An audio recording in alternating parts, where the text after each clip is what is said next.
Hi friends, hello. ఈరోజు ప్రధానంగా today current అఫైర్స్లో భాగంగా రాష్ట్రీయ అంశాలు, జాతీయ అంశాలు, అదేవిధంగా అంతర్జాతీయ అంశాల గురించి మనం మాట్లాడుతాం సార్. మొట్టమొదటిసారిగా రాష్ట్రీయ అంశాల్లోని ప్రధానంగా మనం ఈరోజు మాట్లాడుకోవాల్సిన అంశం ఏంటి సార్ అంటే, నారా చంద్రబాబు నాయుడు గారికి, ఆంధ్రప్రదేశ్ రాష్ట్రానికి ముఖ్యమంత్రి అయిన చంద్రబాబు నాయుడు గారికి ఒక అవార్డు రావడం జరిగింది సార్. బిజినెస్ పర్పస్లో బాగా డెవలప్మెంట్ చేసినందుకు బిజినెస్ రీఫార్మర్ అవార్డు రావడం జరిగింది sir. Very very important. Business reformer award రావడం జరిగింది నారా చంద్రబాబు నాయుడు గారికి. గుర్తుపెట్టుకోవాలి, business reformer of the year ఈ అవార్డు అనేది చంద్రబాబు నాయుడుకి రావడం జరిగింది సార్. 2025కు అవార్డు అనేది ప్రధానంగా ఈరోజు టుడే ముంబైలోని ప్రధానంగా నిర్మలా సీతారామన్ వీళ్ళందరూ కూడా హాజరవుతారు.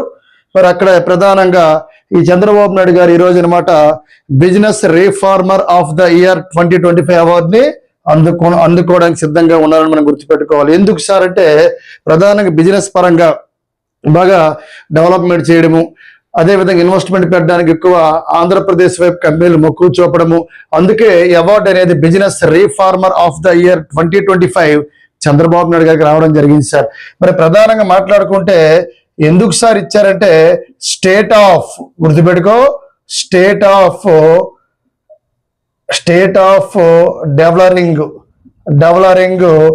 గవర్నర్స్ అంటే ఇంకేట్లేదు సార్. స్టేట్ ఆఫ్ డెవలరింగ్ గవర్నర్స్ అంటే ఆయన చేసిన పరిపాలన అనేది ప్రభుత్వ రంగంలో ఎప్పుడైతే ముఖ్యమంత్రి పదవి చేపట్టారో అప్పటి నుంచి ప్రపంచంలో ఉన్న అన్ని దేశాలతోటి, సెంట్రల్లో ఉన్న ఎన్డీఏ ప్రభుత్వంతో తత్సంబంధాలు పెంచుకుంటూ, అదేవిధంగా క్వాంటమ్ కంప్యూటింగ్ కావచ్చు, లేకపోతే రకరకాల పరిశ్రమలని తీసుకురావడము, అదేవిధంగా ఐటీ హబ్ని ఏర్పాటు చేయడం, ఇవన్నీ కూడా ప్రధానంగా ఆయన 2025లో అద్భుతమైన గవర్నర్స్ చేయడం జరిగింది. అందుకే స్టేట్ ఆఫ్ డెవలరింగ్ అంటే development of governors very very important. ముంబైలో ఈరోజు తీసుకుని ఉన్నారు నారా చంద్రబాబు నాయుడు గారు. Business reformer of the year 2025 ఏ రాష్ట్రానికి చెందిన వ్యక్తి తీసుకోవడం జరిగిందంటే ఆంధ్రప్రదేశ్ ముఖ్యమంత్రి నారా చంద్రబాబు నాయుడు. ఎవరు సార్ అంటే ఆంధ్రప్రదేశ్ ముఖ్యమంత్రి నారా చంద్రబాబు నాయుడుకి ఈ అవార్డు అనేది ఈరోజు ముంబైలో ఇవ్వడం జరుగుతుంది. తర్వాత నెక్స్ట్ రాష్ట్రీయ అంశాల్లో రెండవది పోలవరం జలశక్తి కార్యదర్శి. మన పోలవరం ప్రాజెక్ట్ తీసుకుంటే ప్రధానంగా పోలవరం ప్రాజెక్ట్ అనే వ్యక్తి తెన్నేటి విశ్వనాథం ఆ టైంలో దీన్ని శంకుస్థాపన చేయడం జరిగింది సార్, పోలవరం ప్రాజెక్టు. మరి ఇటువంటి పోలవరం ప్రాజెక్టుకి ఈ జలశక్తి కార్యదర్శిగా కొత్తగా ఒక ఆయన రావడం జరిగింది. అతని పేరే కాంతారావు. అదేవిధంగా ఈ పోలవరం ప్రధానంగా ఈ ప్రాజెక్ట్ సంబంధించిన ప్రధాన కార్యాలయం హైదరాబాద్ లో ఉంది. ప్రజెంట్ దీన్ని రాజమండ్రికి కూడా తరలించడం జరిగిందని మనం గుర్తుపెట్టుకోవాలి. కాబట్టి వెరీ వెరీ ఇంపార్టెంట్. రాష్ట్రం చూడండి సార్, పోలవరం రాష్ట్రీయ అంశాల్లో ప్రధాన అంశం పోలవరం జలశక్తి కార్యదర్శిగా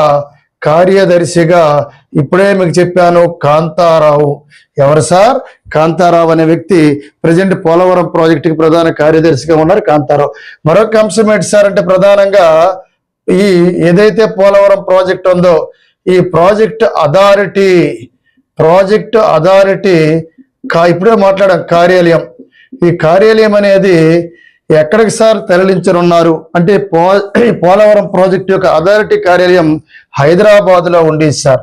మరి హైదరాబాద్ లో ఉండి దాన్ని రాజమండ్రి, గమనించాలి,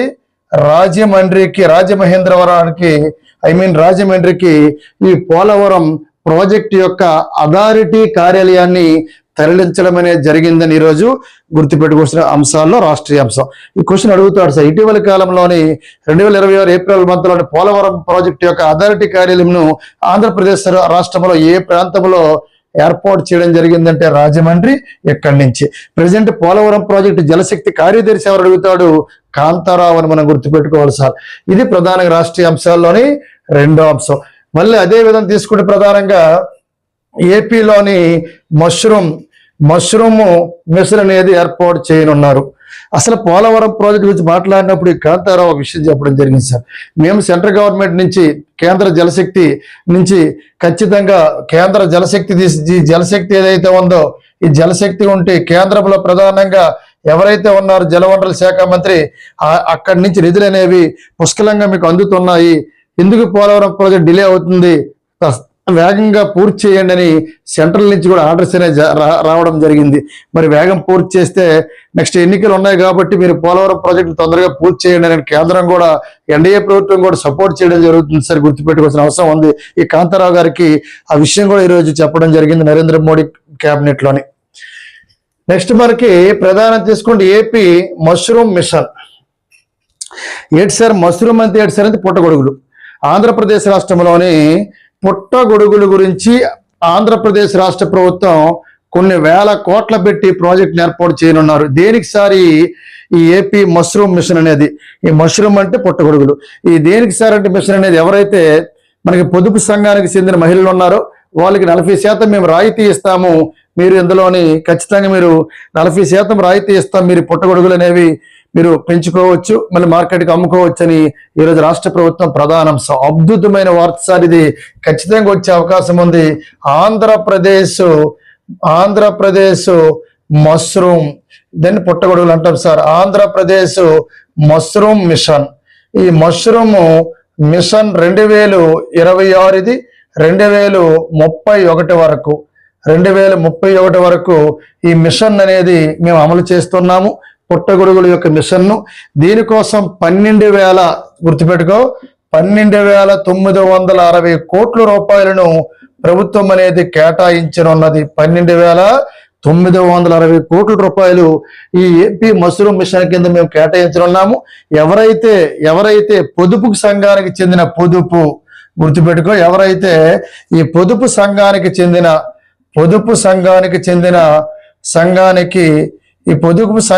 చెందిన మహిళలు ఉన్నారో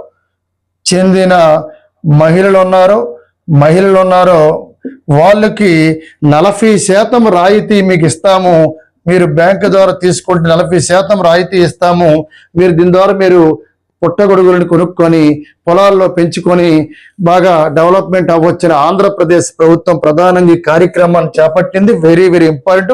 ఇటీవల కాలంలో ఆంధ్రప్రదేశ్ రాష్ట్రంలోని పుట్టగొడుగుల మిషన్, మష్రూమ్ మిషన్ అనే కార్యక్రమాన్ని ఆంధ్రప్రదేశ్ గవర్నమెంట్ ప్రారంభించింది. ఈ పథకం యొక్క ఈ స్కీమ్ యొక్క ప్రధాన ఉద్దేశం ఏమడుగుతాడు, ప్రాజెక్ట్ యొక్క ప్రధాన లక్ష్యం అడుగుతాడు, ఆప్షన్లు ఇస్తాడు సార్. అక్కడ చూసుకోవాలి. పొదుపు సంఘ మహిళలకు ఎక్కువ ప్రాధాన్యత ఇవ్వడం జరిగింది. ఎంత శాతం రాయితీ ఇస్తారు వీళ్ళకి? 40% రాయితీ కూడా ఉంటుంది. ఈ మష్రూమ్ మిషన్ కి ఆంధ్రప్రదేశ్ ప్రభుత్వం ఎన్ని కోట్లు ఖర్చు పెట్టిందంటే 12,960 కోట్లని గుర్తుపెట్టుకోవాలి. ఇది most important. Very very AP mushroom mission చాలా చాలా చాలా చాలా ఇంపార్టెంట్. 2026 నుంచి 2036 వరకు 12,960 కోట్లు. అదే విధంగా పొదుపు సంఘ మహిళలకు ఎక్కువ ప్రాధాన్యత ఉంటుంది. 40% అనేది వాళ్ళకి ప్రధానంగా రాయితీ ఉంటుందని గుర్తుపెట్టుకోవాల్సిన అవసరం ఉంది సార్. అదే విధంగా తీసుకుంటే మన ఆంధ్రప్రదేశ్ వార్తలు మాట్లాడుతున్నాం కాబట్టి ప్రధానంగా ఆంధ్రప్రదేశ్ నిన్న జరిగిన పంచాయతీరాజ్ దినోత్సవం, ఆంధ్రప్రదేశ్ పంచాయతీకి ప్రధానంగా మన డిప్యూటీ సీఎం పవన్ కళ్యాణ్ గారు ఆంధ్రప్రదేశ్లో ప్రధానంగా ఏపీలో పంచాయతీరాజ్ గురించి కొన్ని విషయాలు మాట్లాడడం జరిగింది సార్. పవన్ కళ్యాణ్ గారు ఏంటి సార్ అంటే ఏప్రిల్ 24 నిన్న కాబట్టి మనం ఏప్రిల్ 24న పంచాయతీరాజ్ దినోత్సవం జరుపుకుంటాం. గ్రామ రాజ్యమే రామరాజ్యము. ఎక్కడైతే పంచాయతీలు డెవలప్మెంట్ అవుతాయో ఆటోమేటిక్గా దేశం కూడా డెవలప్మెంట్ అవుతుందని చెప్పి పవన్ కళ్యాణ్ గారు చెప్పడం జరిగింది. అదే విధంగా తీసుకుంటే కేంద్ర ఈ పంచాయతీ శాఖ మంత్రి ఎవరు సార్ అడుగుతాడు, చాలా చాలా చాలా ఇంపార్టెంట్, గుర్తుపెట్టుకోండి. రాజీవ్ రంజిన్ సింగ్. చూసుకోండి సార్, రాజీవ్ రంజిన్ సింగ్. ఆంధ్రప్రదేశ్కి అయితే డిప్యూటీ సీఎం పవన్ కళ్యాణ్ గారి పంచాయతీ శాఖ చూడడం జరుగుతుంది. కేంద్ర పంచాయతీరాజ్ శాఖ మంత్రిగా ఉన్నది ఎవరంటే రాజీవ్ రంజిన్ సింగ్ గుర్తుపెట్టుకో, కేంద్ర పంచాయతీరాజ్ శాఖ మంత్రిగా ఉన్నారు. అదే విధంగా తీసుకుంటే ఏప్రిల్ 24 పంచాయతీరాజ్ దినోత్సవంగా మనం జరుపుకుంటాం. మరి ఇటీవల కాలంలో ఆంధ్రప్రదేశ్ రాష్ట్రంలో ఉన్న క్యాబినెట్ ఎవరైతే ఆంధ్రప్రదేశ్ రాష్ట్రంలో మంత్రులు ఉన్నారో ఈ మంత్రులందరూ కూడా సింగపూర్కి వెళ్ళడం జరిగింది. సింగపూర్లో ప్రధాని ఎందుకు వెళ్ళడం జరిగింది సార్ అంటే అక్కడ వాటర్ సోర్సెస్ ఏ విధంగా ఉంది, మరి అదే విధంగా మన వాటర్ని ఏ విధంగా ఉపయోగించుకోవాలి, అక్కడ ఒక ప్రధానంగా బ్యారేజీని కూడా వాళ్ళు వీక్షించడం జరిగింది. మన అచ్చెన్నాయుడు బృందం వీళ్ళందరూ ఏంటి సార్ అంటే ఆ బ్యారేజ్ పేరే మనకి మెరీనా బీచ్, పొడవైన బీచ్ మెరీనా, అది కూడా మెరీనా బ్యారేజ్ అని గుర్తుపెట్టుకోండి. అక్కడ వీళ్ళందరూ కూడా వీక్షించడం జరిగింది. వాటర్ని ఏ విధంగా మనం సక్రమంగా వినియోగించుకోవాలి, ఈ వాటర్ని ఏ విధంగా పట్టణ ప్రాంతాలకు తీసుకువెళ్ళాలి అనేది వాళ్ళ గైడ్లైన్స్ ద్వారా వీళ్ళందరూ కూడా తెలుసుకోవడం జరిగింది సార్. ఒకసారి మనం మాట్లాడదాం. ప్రజెంట్ సింగపూర్ లో మన ఏపీ క్యాబినెట్ మంత్రులు ఉన్నారు. Very very important. Rajiv Ranjan Singh ఎవరు, కేంద్ర పంచాయతీ శాఖ మంత్రిగా ఉన్నది ఆయన సార్. మరి పంచాయతీల గురించి మాట్లాడిన తర్వాత నెక్స్ట్ వన్ ఇప్పుడే మనం మాట్లాడాం సింగపూర్. అమరావతిలోని ఆంధ్రప్రదేశ్ రాజధాని, కొత్త రాజధాని అమరావతి. గమనించాలి, ఈ అమరావతిలోని ఇప్పుడే చెప్పాను సార్ సింగపూరు తరహాలోని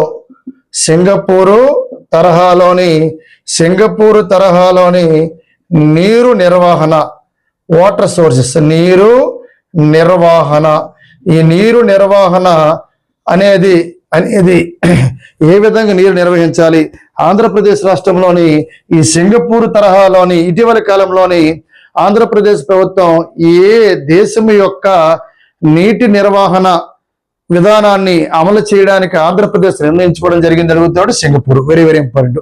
మరి అక్కడ సింగపూర్లో ఏ బ్యారేజీలు అంటే ఇప్పుడే చెప్పాను మెరీనా అని, చాలా చాలా చాలా ఇంపార్టెంట్. ఆ బ్యారేజ్ పేరే మెరీనా బ్యారేజ్ను వీళ్ళు సందర్శించారు. మెరీనా బీచ్ అనేది చెన్నైలో ఉంది, పొడవైన బీచ్. ఇది మెరీనా బ్యారేజ్. ఇటీవల కాలంలో ఆంధ్రప్రదేశ్ రాష్ట్రానికి చెందిన మంత్రివర్గం ఏ దేశాన్ని సందర్శించింది, ఆ సందర్శించిన ప్రధాన ఉద్దేశం ఏంటి సార్ అంటే నీరు నిర్వహణ ఏ విధంగా, అది సింగపూర్ తరహాలో అమరావతిలో కూడా నీటిని నిర్వహించాలని ఆ బ్యారేజ్ని వాళ్ళు అక్కడ బ్యారేజ్ దగ్గర మీటింగ్ కూడా ఏర్పాటు చేశారు. బ్యారేజ్ పేరే మెరీనా బ్యారేజ్ అని గుర్తుపెట్టుకోవాలి. వాటర్ని ఏ విధంగా ఉపయోగించుకోవాలి, సక్రమంగా వినియోగించుకోవడం అనేది అక్కడ వీళ్ళు తెలుసుకోవడం జరిగింది సార్. ఇది రాష్ట్రీయ అంశాల్లోని ప్రధాన అంశం అని గుర్తుపెట్టుకోవాలి. అదే విధంగా తీసుకుంటే ప్రధానంగా మనకి మరొక అంశం sir, very very important sir. Rashtriya అంశాల్లో ప్రధానంగా అమృత 2.0, అమృత 2.3, అమృత 2.0. ఏంటి సార్ ఈ అమృత అంటాం, చాలా చాలా ఇంపార్టెంట్. ఒకసారి గమనించాలి. అమృత 2.0లో భాగంగా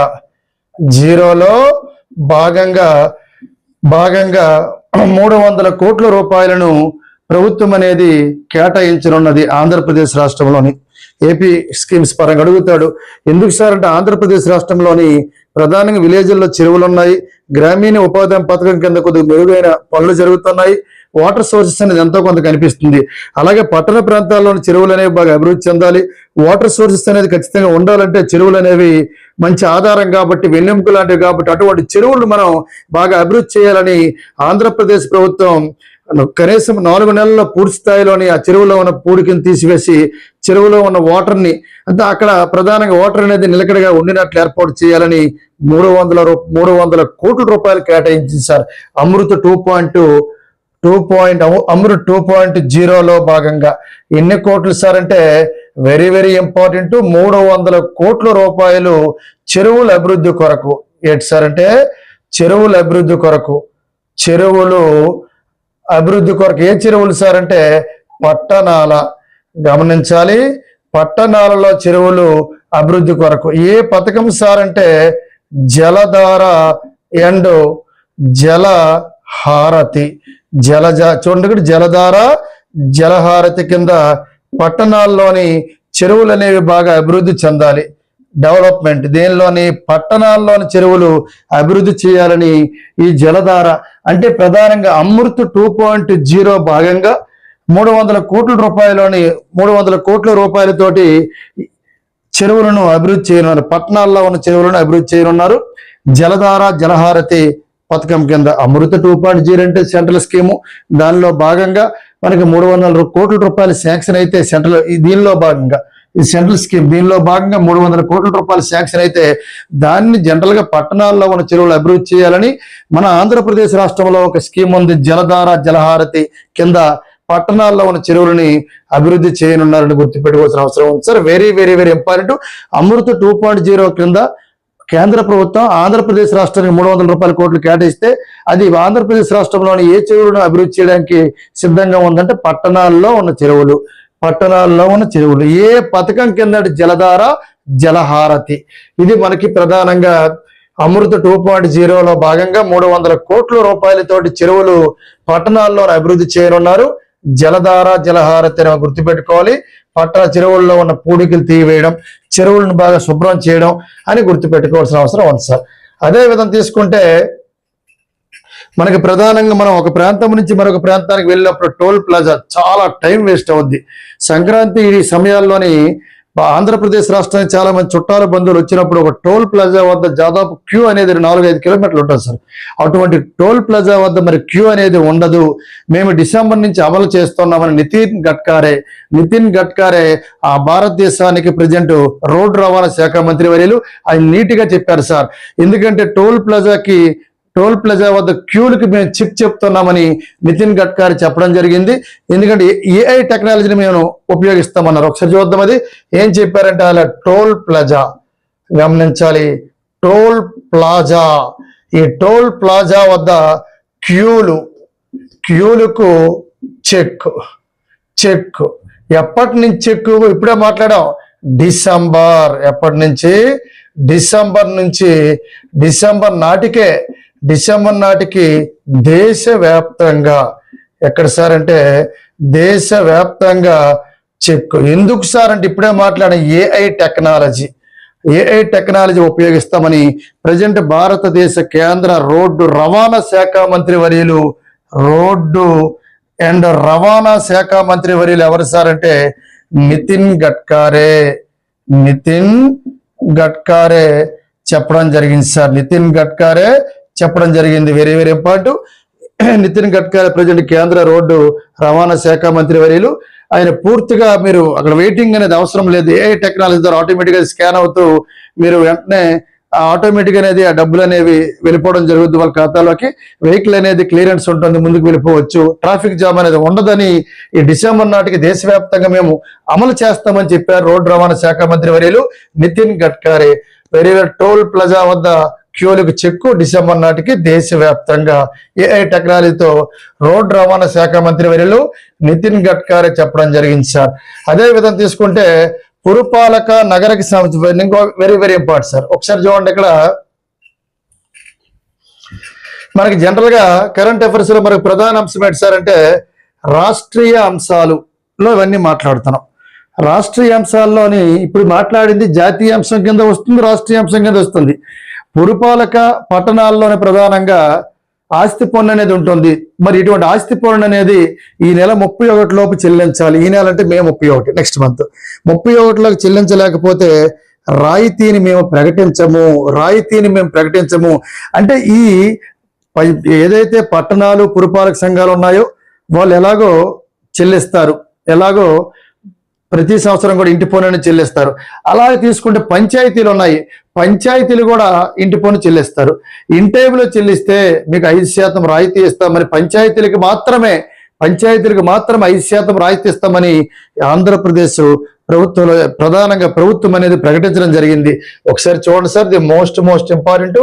ప్రధానం తీసుకుంటే పురపాలక ఆంధ్రప్రదేశ్ ప్రభుత్వం సార్ పురపాలక నగరాలలో పురపాలక సంఘము. నెక్స్ట్ వన్ తీసుకుంటే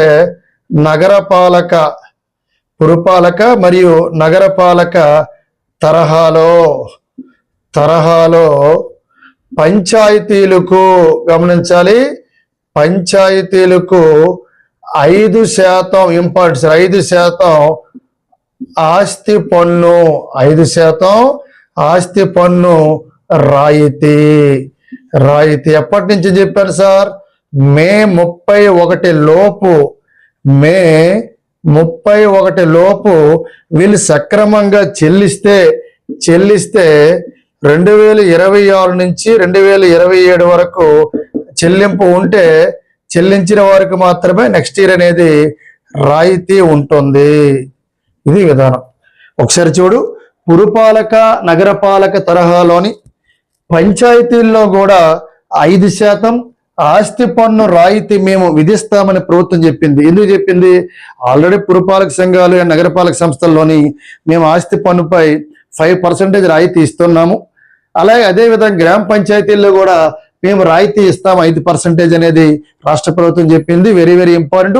ఇటీవల కాలంలోని పురపాలక నగరపాలక సంస్థల్లోని నగరపాలక సంస్థల్లోని 5% రాయితీ ఇవ్వడం జరుగుతుంది. అదే తరహాలోని పంచాయతీలకు కూడా 5% ఆస్తి పన్నుపై రాయితీ ఇవ్వడం జరుగుతుంది.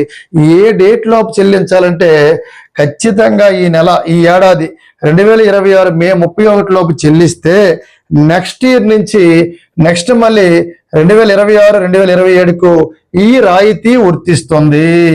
ఒకవేళ నువ్వు మే 31 లోపు చెల్లించకపోతే నెక్స్ట్ ఇయర్ మళ్ళీ నీకు రాయితీ ఉండదు. అంటే నీకు ఎంత ఇంటి పన్ను పడితే అంత పన్ను నువ్వు చెల్లించవలసిన అవసరం ఉంటుంది మిత్రమా, గుర్తుపెట్టుకో.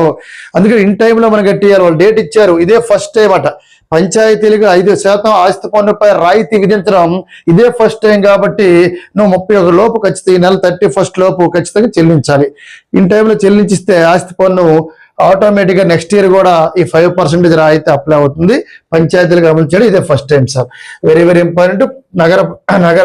పురపాలక నగరపాలక తరహాలోని పంచాయతీలకు 5% ఆస్తి పన్నుపై రాయితీ మే 31 లోపు చెల్లింపు చేసిన వారికే. మే 31 లోపు చెల్లింపు చేసిన వారికి. ఒకవేళ మే 31 లోపు చెల్లింపు చేయకపోతే వాళ్ళకి నెక్స్ట్ 26-27 అకాడమిక్ ఇయర్కి రాయితీ ఉండదు. చాలా ఇవి రాష్ట్రీయ అంశాల్లో ప్రధాన అంశాలు. అదే విధంగా తీసుకుంటే ప్రధానంగా జాతీయ అంశాలు ఒకసారి మాట్లాడదాం సార్. జాతీయ అంశాలు, మరి జాతీయ అంశాలు అనేవి most important climate risk index. ఒకసారి జాతీయ అంశాలు అంటే ఈరోజు మనకు అద్భుతమైన వార్త రావడం జరిగింది. క్లైమేట్ రిపోర్ట్ పేరు ఒక ఇండెక్స్ వచ్చింది 2026. ఈ క్లైమేట్ రిపోర్ట్ అనేది ప్రధానంగా మన భారతదేశం 9వ స్థానంలో ఉంది సార్. క్లైమేట్ పరంగా వాతావరణంలో పెను మార్పులు వస్తున్నాయి, తుఫాన్స్ వస్తున్నాయి, అదేవిధంగా కరువులు వస్తున్నాయి, అదేవిధంగా వరదలు వస్తున్నాయి, భూకంపాలు వస్తున్నాయి, సునామీలు వస్తున్నాయి. ఇటువంటి ప్రకృతి విపత్తులు అనేవి విపరీతంగా సంభవిస్తున్నాయి. 3 దశాబ్దాలుగా మనకి ఇటువంటి ప్రకృతి విపత్తులు భారతదేశంలో చాలా ఎక్కువ సంభవించాయి, 400+ సంభవించాయి. అందుకే ప్రపంచంలోనే ఈ క్లైమేట్ వారు ఇచ్చిన రిపోర్ట్ ప్రకారం 2026 ప్రకారం భారతదేశం ప్రకృతి విపత్తులు సంభవించే దేశంగా 9వ స్థానంలో ఉంది సార్. గుర్తుపెట్టుకో. అంటే వాతావరణంలో పెను మార్పులు వస్తున్నాయి, వరదలు, తుఫాన్లు, అగ్నిపర్వతాల బ్రద్దలవ్వడము, లేకపోతే సునామీలు రావడము, దీర్ఘకాలిక వర్షాలు రావడము, ఇవన్నీ కూడా జరుగుతున్నాయి. కాబట్టి వెరీ వెరీ వెరీ ఇంపార్టెంట్. మనం ఇక్కడ గుర్తుపెట్టుకోవాల్సింది క్లైమేట్. ఏంటి సార్ అంటే క్లైమేట్. ఈ క్లైమేట్ రిస్క్ ఇండెక్స్ 2026 దేనికోసం అంటే ఇప్పుడే చెప్పాను, ప్రకృతి విపత్తు. మరి దీన్ని అంచనా వేయలేము. ప్రకృతి విపత్తు భారతదేశం అనేది ఏ స్థానంలో ఉందని ఇప్పుడు మీకు చెప్పాను, 9వ స్థానంలో ఉంది. వీళ్ళు ఇచ్చిన రిపోర్ట్ ప్రకారం 9వ స్థానంలోని ఉంది. గత 3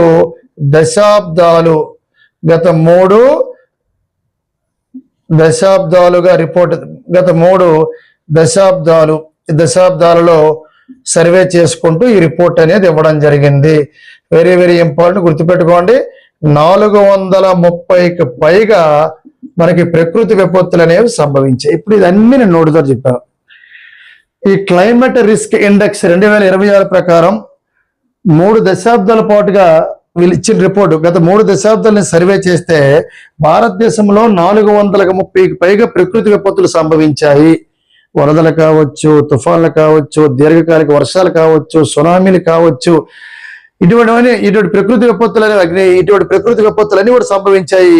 ప్రపంచంలో ఈ 3 దశాబ్దాలుగా సర్వే చేస్తే 430కి పైగా ప్రకృతి విపత్తులు మన భారతదేశం సంభవించాయి. కాబట్టి వీళ్ళు ఇచ్చిన ఈ క్లైమేట్ రిస్క్ ఇండెక్స్ రిపోర్ట్ లో భారతదేశం యొక్క ఏ స్థానంలో ఉందండి? ప్రపంచంలో 9వ స్థానంలో ఉంది. గుర్తుపెట్టుకోవాలి సారి. Very very important. మోస్ట్ ఎంబర్డ్ క్లైమేట్ రిస్క్ ఇండెక్స్ తీసుకుంటే 2026 ప్రకృతి విపత్తులు పరంగా సర్వే చేసింది 3 దశాబ్దాల పాటు భారతదేశం 9వ స్థానంలో ఉందని గుర్తుపెట్టుకోవాల్సిన అవసరం ఉంది. తర్వాత తీసుకుంటే క్లాడ్ బ్యాంకింగ్ విధానంలో ప్రధానంగా మనం మాట్లాడుకుంటే సార్, బ్యాంకింగ్ రంగంలోని క్లాడ్ మిథోస్ బెడద, క్లాడ్ మిథోస్ అనేది బెడద అనేది ఈరోజు వార్తల్లో రావడం జరిగింది సార్. ఒకసారి చూద్దాం. బ్యాంకింగ్ అన్నాం సార్, బ్యాంకింగ్ రంగానికి, ఈ రంగానికి ఒక పెనుముప్పు వచ్చింది సార్. అదే క్లాడ్, ప్రధానంగా మిథోస్, క్లాడ్ మిథోస్ బెడద అని ఈరోజు పేపర్లో రావడం జరిగింది సార్. ఇది ఏంటి సార్ అనేది ఒకసారి మనం పరిశీలిస్తే దానికి ముందు నీకు ఒకటి తెలియవలసిన అవసరం ఉంది సార్. ఆంథ్రోపిక్ తయారీ చేసిన శక్తివంతమైన ఏఐ విధానం, ఏఐ టూల్ అట, శక్తివంతమైన ఏఐ టూల్. ఇప్పుడు నేను వివరిస్తాను చూడండి సార్. ప్రధానంగా బ్యాంకింగ్ రంగంలోని ఇప్పుడు భారతదేశంలో ప్రధానంగా ఫైనాన్షియల్ మినిస్టర్ నిర్మలా సీతారామన్ గారు ఇచ్చిన స్టేట్మెంట్ ప్రకారం ఈరోజు మనం తీసుకుంటే బ్యాంకింగ్ లో ఇప్పుడు ప్రధానంగా ఏమవుతుందంటే ఏఐ టెక్నాలజీ ఎప్పుడైతే వచ్చింది, హ్యాకింగ్ అనేది విపరీతం జరుగుతుంది. కాబట్టి ఇది ప్రధానంగా ఈ క్లాడ్ మిథోస్ బెడద అంటే జనరల్ గా ఎవరైతే బ్యాంక్స్ ఉన్నాయో, బ్యాంక్స్ తో అనుసంధానం ఉన్న ఏవైతే పరిశ్రమలు ఉన్నాయో, బ్యాంక్స్ తో అనుసంధానం ఉన్న ఏవైతే రంగాలు ఉన్నాయో వాళ్ళకి ప్రధానంగా ఈ లింకప్ అనేది ఉంటుంది. క్లాడ్ మిథోస్ అనేది ఇది ఒక సాఫ్ట్వేర్. ఇది ఆంథ్రోపిక్ తయారీ చేసిన అతి శక్తివంతమైన ఏఐ టూల్. ఇది అది ఒక సాఫ్ట్వేర్. ఇది అద్భుత హై స్పీడ్ లో పనిచేస్తుంది. బ్యాంకింగ్ రంగంలో ట్రాన్స్ఫర్ చేయాలన్నా, లేకపోతే మనీ అనేది మనకు అప్డేట్, మనీ యొక్క వివరాలు మనకు కావాలన్నా, ఆ మనీ డేటా మొత్తం కంప్లీట్ గా అది ఆంథ్రోపిక్ తయారు చేసిన శక్తివంతమైన ఏఐ టూల్. ఇది హై స్పీడ్ లో బ్యాంకింగ్ అనేది మన డిబిఎంఎస్ డేటాబేస్ మేనేజ్మెంట్ సిస్టమ్ ప్రకారం ఒక లింకప్ తో పనిచేస్తుంది. మొత్తం మన మనీని బ్యాంకులో దాచుకోవచ్చు, అవసరమైన తీసుకోవచ్చు. ఇలా ఒకరే కాదు, ప్రపంచంలో ఎంతో జనాలు ఉంటారు. మరి ఇటువంటి వ్యవస్థ అనేది మొత్తం మనీతో డిపెండ్ అయి ఉంది, బ్యాంకులతో డిపెండ్ అయి ఉంది. బ్యాంకులతో కొన్ని సంస్థలు టైఅప్ అయి ఉంటాయి. మరి వాళ్ళు ప్రజెంట్ ఏఐతో ఏఐతో వాళ్ళు ఏదైనా దుర్వినియోగం చేయొచ్చు, లేకపోతే ఏఐతో బ్యాంకులను కొల్లగొట్టవచ్చు. ప్రజెంట్ ఏఐ టెక్నాలజీ ఉంది కాబట్టి ఇంత శక్తివంతమైన ఏఐ టూల్ ఉన్న ఆంథ్రోపిక్ ని కూడా ఇబ్బంది పెట్టే సమస్యలు ఉన్నాయి. అందుకే బ్యాంకింగ్ అనేది ప్రజెంట్ ఎస్బీఐ నుంచి ప్రజెంట్ అన్ని బ్యాంకులు కూడా భయపడుతున్నాయి. ఏఐ టెక్నాలజీ వచ్చింది ఇప్పుడు. అందుకు నిన్నగాక మనం మీకు చెప్పాను, కేరళ ఒకటి, గుజరాత్ ఒకటి, పంజాబ్ ఒకటి, హర్యానా ఒకటి, 4 రాష్ట్రాలు కూడా మేము హైకోర్టు, 4 రాష్ట్రాల యొక్క హైకోర్టులు కూడా ఏఐ యొక్క టెక్నాలజీ విధానాన్ని మేము తీసుకోము. జస్ట్ డిజిటల్ ఇచ్చే పేపర్ మాత్రమే, పేపర్లో ఫాలో అవుతాము. ఒక వ్యక్తి ఒక పర్సన్ మధ్య వాదనలు జరుగుతాయి. ఇక్కడ ఏఐ ఇచ్చిన తీర్మానాలు, ఏఐ ఇచ్చిన డిజిటలైజేషన్ మేము తీసుకోము. ఏఐలోని చాలా లొసుగులు ఉన్నాయి. ఏదో కేసుని మార్పు చేయొచ్చు, కేసులు తారుమారు చేసేవచ్చు, మాకు వద్దు అని Kerala high court, Gujarat high court, Punjab high court, Haryana high court AI technology మాకు వద్దని, మా కోర్టుల్లో చెల్లుబాటు ఉండదు, మేము ఏఐని ఉపయోగించమని చెప్పారు. అందుకే భయపడుతున్న నిర్మలా సీతారామన్ భయపడడానికి వన్ ఆఫ్ ద రీజన్ ఇదే. ఆర్థిక శాఖ అతలకుతలం అయిపోవచ్చు, బ్యాంకుల్లో పెను మార్పులు రావచ్చు, బ్యాంకులు కొల్లగొట్టవచ్చు, బ్యాంకులను హ్యాకింగ్ చేయొచ్చు. కాబట్టి ఎంతో మంది హ్యాకర్స్ ఉన్నారు.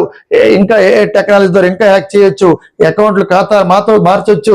ఎంత ఆంథ్రోపిక్ తయారు చేసిన శక్తివంతమైన ఏఐ టూల్ ఎంతవరకు అన్ని బ్యాంకులకు మెర్జ్ అయ్యి, అన్ని సంస్థలకు మెర్జ్ అయ్యి పనిచేసిన ఈ క్లాడోమిథస్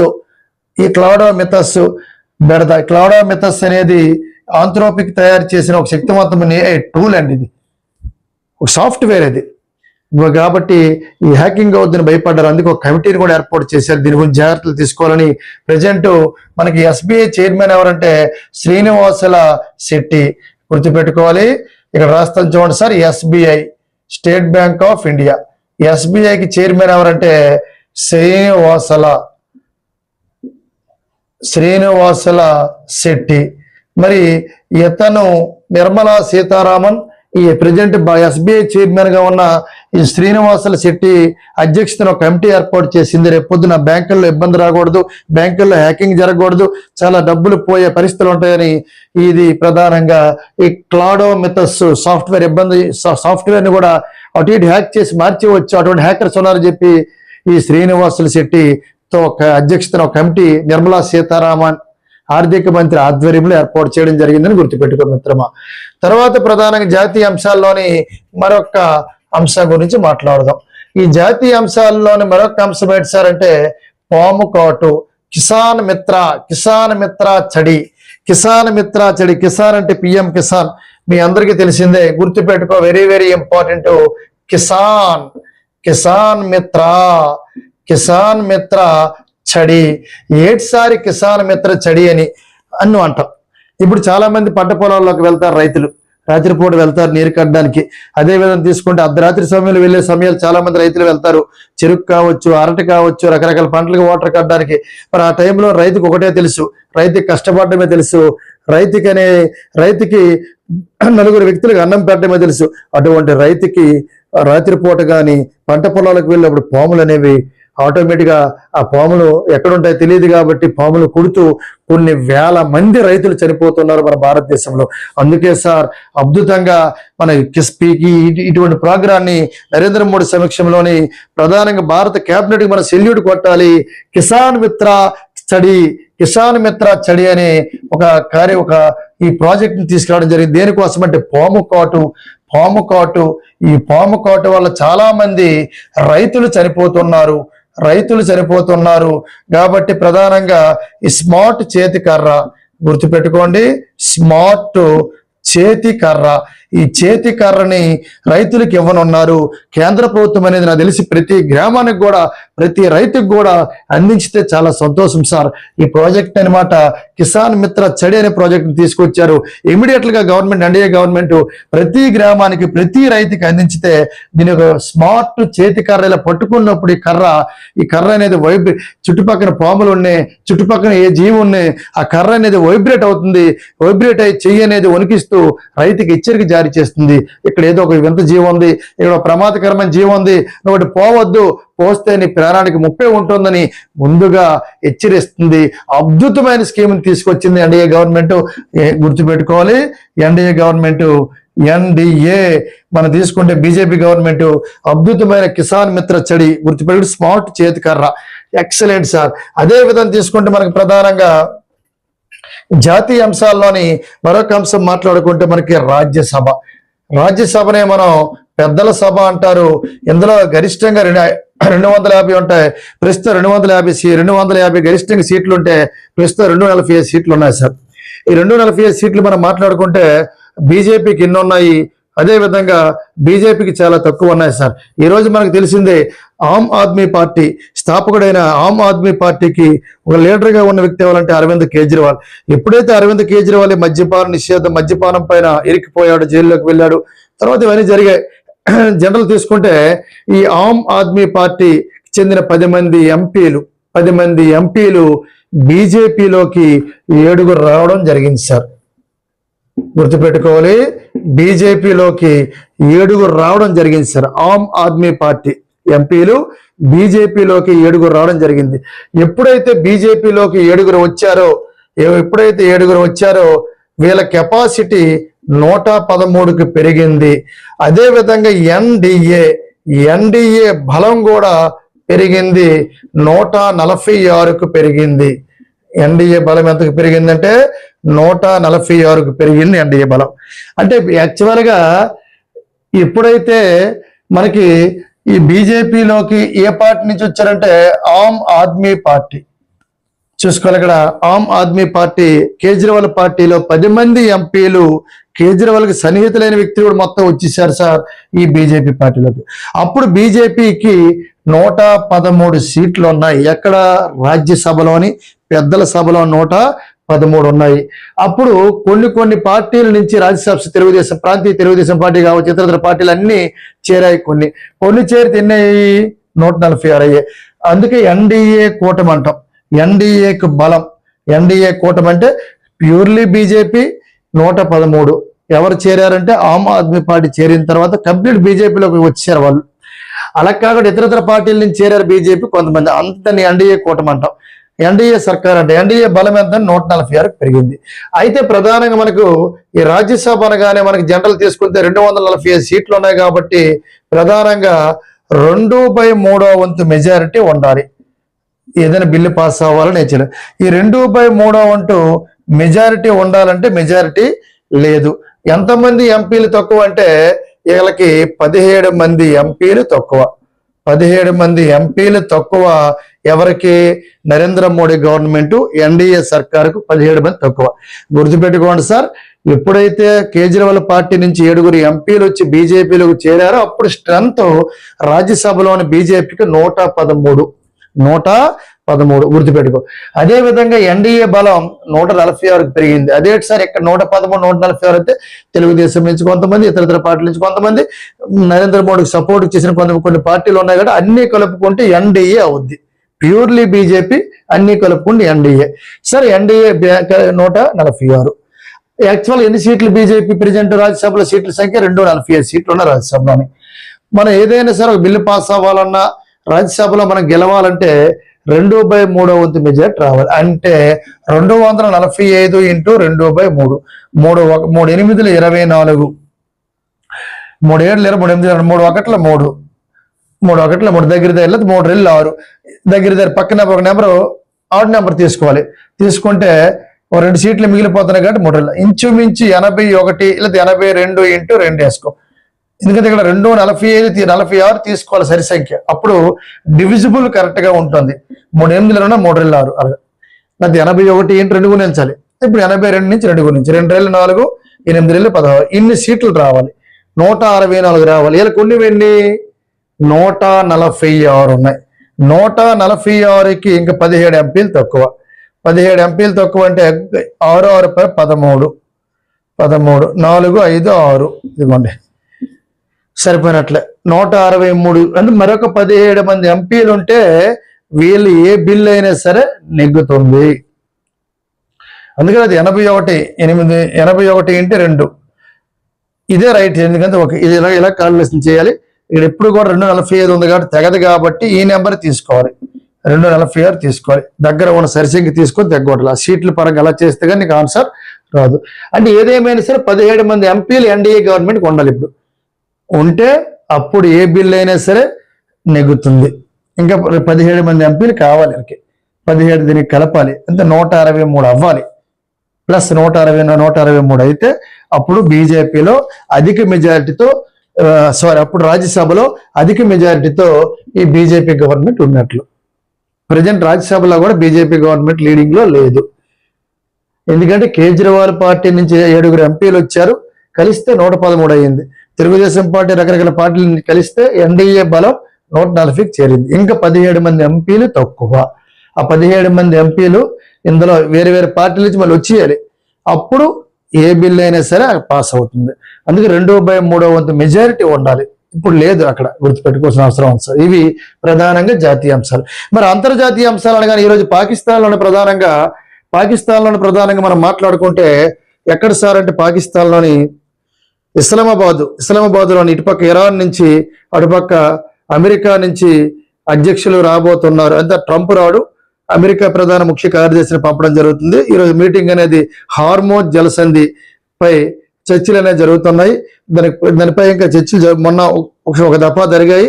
ప్రజెంట్ 2వ దఫా జరుగుతున్నాయి. అది విఫలమా సఫలమా అనేది పేపర్లో వస్తాయి. ప్రజెంట్ ఇరాను ఒకవైపు, ఇజ్రాయెల్ అమెరికా ఒకవైపు మరి యుద్ధాన్ని ఆపాలి. వీటిపైన చర్చలు అనేవి జరుగుతాయి. మరి దీని ప్రధానంగా అమెరికాకు చెందిన వాన్ వెళ్ళడం జరుగుతుంది. వాటితో పాటు ఇరాన్ నుంచి ప్రధానంగా ఎవరైతే సుప్రీం కమాండర్ ఉన్నారో వాళ్ళు రావడం జరుగుతుంది. మరి ఏదేమైనా సరే హార్మోజ్ జలసంధి పైన చర్చలు అనేవి పూర్తి స్థాయిలో ఇంకా కొలుక్కు రాలేదు. వచ్చిన తర్వాత మనం మాట్లాడదాం. ఇది ప్రధాన అంతర్జాతీయ అంశంగా మనం గుర్తుపెట్టుకోవాల్సిన అవసరం ఉంది. Thank you one and all.